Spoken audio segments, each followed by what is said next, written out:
రబీ వరి సాగుకు సమయం ఆసన్నమైంది. రైతులు రకాలను ఎంచుకొని విత్తనాలు సమకూర్చుకునే పనిలో ఉన్నారు. ఈ దశలో రకాల ఎంపిక పట్ల రైతులు తగిన అవగాహనతో ముందడుగు వెయ్యాలి. ప్రస్తుతం ప్రాచుర్యంలో ఉన్న పాత రకాలతో పాటు అనేక కొత్త వరి వంగడాలను శాస్త్రవేత్తలు సిఫార్సు చేస్తున్నారు. ప్రాంతాలకు అనుగుణంగా వీటి గుణగణాలను పరిశీలించి ఏటా సాగు చేసే సంప్రదాయ రకాల స్థానంలో రైతులు వీటిని సాగుకెంచుకోవచ్చు.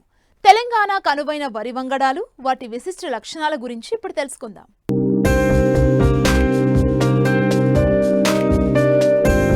తెలంగాణ రాష్ట్రంలో వరి ఖరీఫ్, రబీలో అధిక విస్తీర్ణంలో సాగవుతుంటుంది.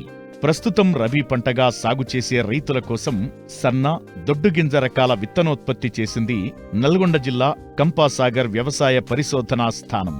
రైతులు పాత రకాలకు స్వస్తి చెప్పి అధిక దిగుబడినిచ్చే ఈ రకాల వైపు దృష్టి సారిస్తే అధిక దిగుబడిని పొందేందుకు ఆస్కారముంటుంది. సరైన రకాన్ని సరైన సమయంలో సాగు చేస్తే మంచి దిగుబడిని పొందవచ్చు.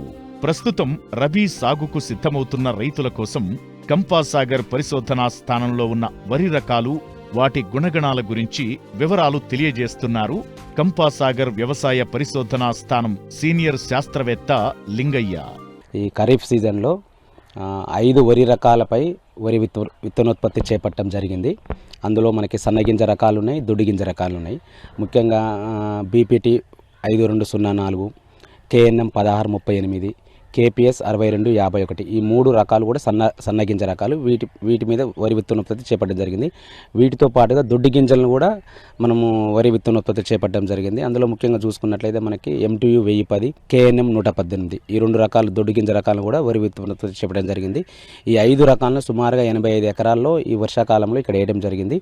ఈ యాసంగి సీజన్లో రైతాంగము వరిలో ఎటువంటి విత్తనాన్ని సాధారణంగా మనకి తెలంగాణలో రాష్ట్ర రైతాంగం యాసంగి సీజన్లో ఎక్కువ దొడ్డు గింజ రకానికి మొగ్గు చూపుతుంటారు. కాబట్టి దొడ్డు గింజ రకాల్లో మనం చూసుకున్నట్లయితే మనకి ప్రధానంగా మన తెలంగాణలో రాష్ట్రంలో రైతాంగం వేసే రకంలో కేఎన్ఎం 118 అనే రకం అందుబాటులో ఉంది. అలాగే MTU 1010 ఈ రెండు దొడ్డు గింజ రకాలు మనకు వ్యవసాయ పరిశోధన స్థానం కంపాసాగర్ నుండి అందుబాటులో ఉన్నాయి. ఈ 2 రకాలు వేసుకోవచ్చు మనము. ఇదేంటంటే 120 నుంచి 125 కాల పరిమితిని కలిగి అధిక దిగుబడిని ఇచ్చే రకాలు. ఈ 2 కూడా కొంతవరకు సుడిదోమని తట్టుకునే రకాలే ఈ 2 రకాలు. వీటితో పాటుగా ఈ మధ్య కాలంలో కొంచెం ప్రాచుర్యంలో వచ్చిన మరో దొడ్డిగింజ రకం మనకి JGL 24423 ఈ రకం కూడా మనకు 125 నుంచి 130 రోజుల్లో కోతకు వస్తుంది. ఇది కూడా మంచి దిగుబడినిచ్చే రకము. ఇది ఎక్కడైనా యాసంగి సీజన్లో కొంత చౌడు ఉందంటే కూడా ఈ రకాన్ని మనం సెలెక్ట్ చేసుకోవచ్చు. ఈ 3 రకాలను మనం యాసంగి సీజన్లో దొడ్డిగింజ కింద మనం సెలెక్ట్ చేసుకోవచ్చు. వీటితో పాటుగా మనకు WGL 1537 దొడ్డిగింజ రకం కూడా ఉంది. అది కూడా మనం ప్రయత్నించవచ్చు. వీటితో పాటుగా ఇంకెవరైనా రైతాంగము మనం సన్నగింజ వైపు సాగు చేసుకోవాలంటే కూడా మనకు మంచి రకాలు ఉన్నాయి. అంటే 120 నుంచి 125 రోజుల కాల పరిమితి కలిగిన సన్నగింజ రకాలే మనకు అందుబాటులో ఉన్నాయి. అందులో ముఖ్యంగా చూసుకున్నట్లయితే మనకి కేఎన్ఎం 1638 అనే సన్నగింజ రకం మనకు అందుబాటులో ఉంది వ్యవసాయ పరిశోధన కంపాసాగర్ నందు.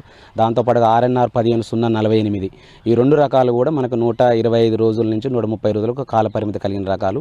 వీటితో పాటుగా ఇంకా సన్నగింజ రకానికి వచ్చినట్లయితే మనకి WGL 962 అనే రకము. ఇది కూడా 125 రోజులకు వస్తుంది. బీపీడి గింజను పోలి ఉంటుంది. ఇది తక్కువ కాల పరిమితిలో మంచి దిగుబడిని ఇచ్చే రకము. ఇది కూడా కొంతవరకు సుడిదోమను మనకి గాలిమిర్చిని కూడా తట్టుకునే రకము. వీటితో పాటుగా మనకి ఈ వ్యవసాయ పరిశోధన స్థానం కంపాసాగర్ నుండి KPS 6251 అనే సన్నగింజ రకం కూడా ఉంది. ఇది కేవలం 110 నుంచి 115 రోజుల కాల పరిమితి కలిగిన రకము. ఇది కూడా బీపీడి గింజను పోలి ఉంటుంది. 115 రోజులకే కోతకు వస్తుంది. సుమారుగా ఈ రకం ఏంటంటే మనకి సుడిదోమను తట్టుకుంటుంది, కొంతవరకు చౌడును తట్టుకుంటుంది, అగ్గి తెగులను తట్టుకుంటుంది. ఈ యాసంగి సీజన్లో దొడ్డు రకం కానీ సన్న రకం కానీ వేయాలనుకున్న రైతులు మీరు ముందుగా ఈ నీటి వసతిని, మార్కెటింగ్ సౌకర్యాన్ని దృష్టిలో పెట్టుకొని ఏ రకం అయితే మీరు వేసుకుంటారని దాన్ని సెలెక్ట్ చేసుకొని మీరు ఇక్కడ సంప్రదిస్తే విత్తనం మన దగ్గర అందుబాటులో ఉన్నది.